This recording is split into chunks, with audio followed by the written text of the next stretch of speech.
चुनावी यात्रा पे हैं सचिन पायलट के साथ। यूथ आइकॉन हैं, करिश्माई लीडर हैं, क्राउड पुलर हैं और कांग्रेस के स्टार कैंपेनर हैं। सचिन जी, कैसा चल रहा है कैंपेन और क्या मेन मुद्दे हैं आपके इस कैंपेन में? कि कांग्रेस का कैंपेन मैं समझता हूँ बहुत बेहतर है। और इस बार जो 30 साल से राजस्थान की एक प्रथा रही है कि 5 साल कांग्रेस 5 साल बीजेपी, बदलाव होता रहता है, लेकिन इस बार जो हमने कैंपेन किया है, जो मुद्दे हम लेकर चुनाव में लड़ रहे हैं, उस लोगों के बीच जा रहे हैं, उसको लोग पसंद कर रहे हैं। और हमारा कैंपेन भी, लोगों का जो रिस्पॉन्स है वो बहुत पॉजिटिव है, सकारात्मक है। मेन इश्यूज़ हमारे डेवलपमेंट के हैं, विकास के हैं, किसान, नौजवान, social welfare schemes etcetera. Bhajpa के मुद्दे हमेशा विवादित रहते हैं, वो धर्म के, मज़हब के, मस्जिद के, मंदिर के।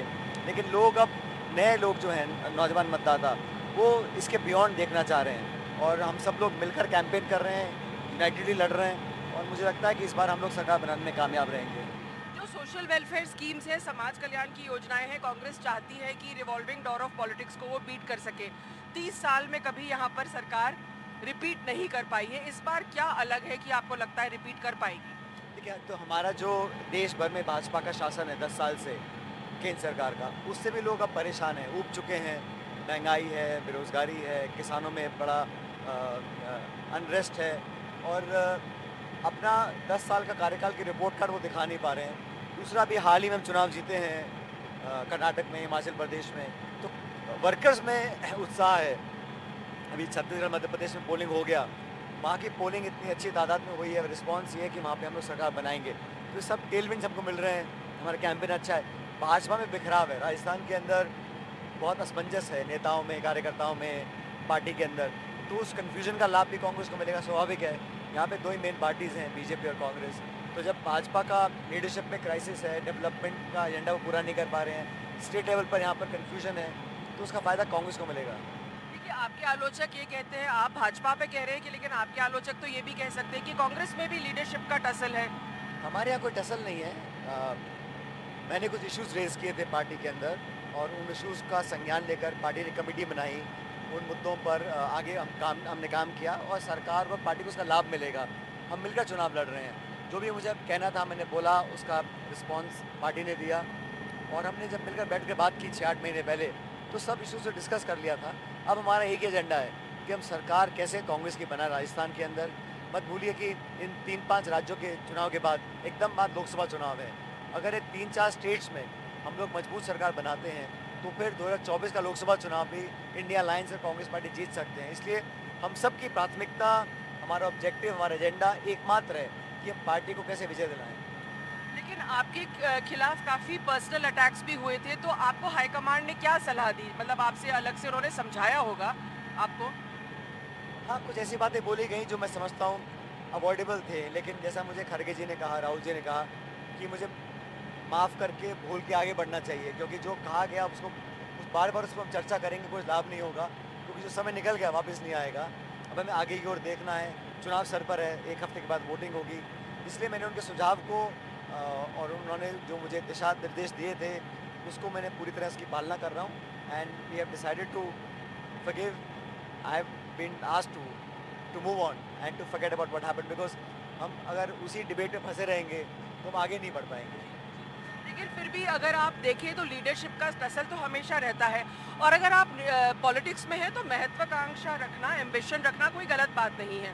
हम देखते हैं कि मुख्यमंत्री 72 के हैं, फिर भी कहते हैं कि कुर्सी को मैं छोड़ना चाहता हूँ, कुर्सी मुझे नहीं छोड़ रहा है।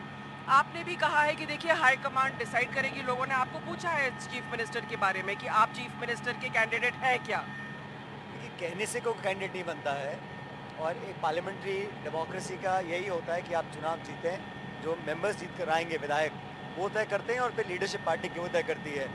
2018 में मैं कांग्रेस का प्रेसिडेंट था, हम 13 में हारे थे चुनाव, हम सिर्फ 21 एमएलए रह गए थे 200 में से। उस समय मुझे पार्टी की कमान मिली थी। 5 साल काम करने के बाद हमने सीटों का इजाफा किया, 5 गुना, सरकार बनाई। हम अध्यक्ष थे, मैं अध्यक्ष था। हमने एक लाइन का प्रस्ताव पारित किया कि जो भी हम कांग्रेस प्रेसिडेंट कहेंगे वो हमको एक्सेप्टेबल होगा। वही हुआ, और 23 में वही है। हम जब एक बार चुनाव जीत जाएंगे, हम सब अपनी बात रखेंगे, ऑथराइज़ करेंगे पार्टी लीडरशिप को, और कांग्रेस का नेतृत्व तय करेगा किसको क्या जिम्मेदारी देनी है। मेरे या किसी और के कहने से ना तो पद कोई दे रहा है ना ले रहा है, ये तो सब एक काल्पनिक बातें हैं, सवाल जवाब में आती रहती हैं, लेकिन मुद्दा उद्देश्य यही है बहुमत कैसे हमारे को आए। बहुमत आने के बाद ये तय होगा कि किसको क्या रोल असाइन किया जाएगा।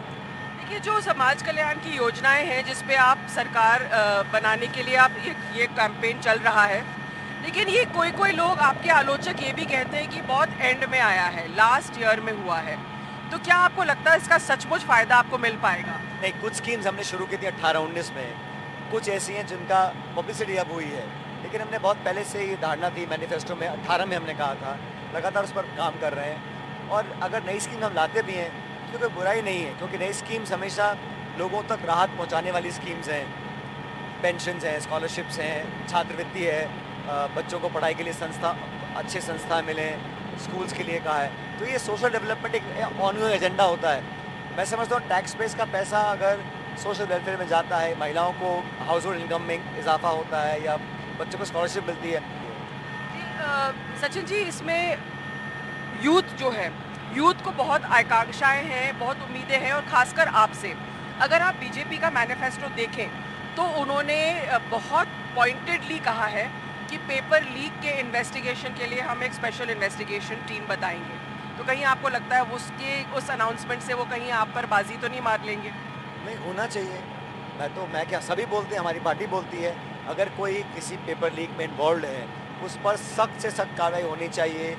नौजवानों के भविष्य से खिलवाड़ करने का अधिकार किसी को नहीं है, किसी पार्टी का हो, नेता हो, कार्यकर्ता हो, अधिकारी हो, और अगर कोई पकड़ा जाए तो कार्रवाई होनी चाहिए।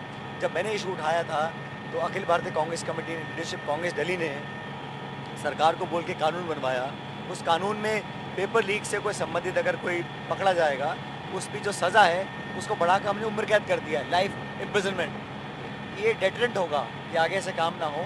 जहाँ भी देश में या प्रदेश में जहाँ भी अगर पेपर लीक होता है, मैं समझता हूँ उस पर कोई हम कॉम्प्रोमाइज़ नहीं कर सकते। बहरहाल बीजेपी जो अनाउंस किया है ये एक चुनावी घोषणा लगती है। अगर सच में गंभीर होते तो बीजेपी ने इन बातों को भी रखा नहीं पब्लिक के आगे। उन्होंने कभी इसको इशू नहीं बनाया, पब्लिक की आवाज़ बनने की कोशिश नहीं की। अब जब चुनाव आ गए हैं, अब ये एश्योरेंसेस दे रहे हैं, लेकिन पब्लिक इन पे विश्वास नहीं करेगी, ऐसा मानता हूँ। लेकिन उन्होंने महिला सुरक्षा को लेकर तो माहौल बनाया है राजस्थान में। देखिए, माहौल अलग, कहीं पर भी महिलाओं के साथ अन्याय हो, उत्पीड़न हो, उसको कौन एक्सेप्ट कर सकता है? एक भी घटना नहीं होनी चाहिए। लेकिन हमारे प्रदेश में हमने FIRs को कंपलसरी कर रखा है, हम छुपाते नहीं हैं। बड़ा आसान है कि आप आंकड़े कम कर दो, खबर बनेगी नहीं। लेकिन अगर कोई मामला आता है, हमें जज करना चाहिए कि हमने उस घटना के बाद जो आरोपी हैं उस पर क्या और कितनी देर में कार्रवाई करी है, how quick is the action taken. उस संदर्भ में हमने अच्छा काम किया है। अब आंकड़े तो मध्य प्रदेश के भी हैं, यूपी के भी हैं, तो महिला सुरक्षा को इंस्टेड ऑफ पॉलिटिसाइजिंग हमें उस पर गंभीरता से, एक सामाजिक और एक लॉ एंड ऑर्डर वाला इशू है, इसको ध्यान से समझना चाहिए, इस पर एक्शन लेना चाहिए। और मैं समझता हूँ इसके खिलाफ हमारी ज़ीरो टॉलरेंस होनी चाहिए।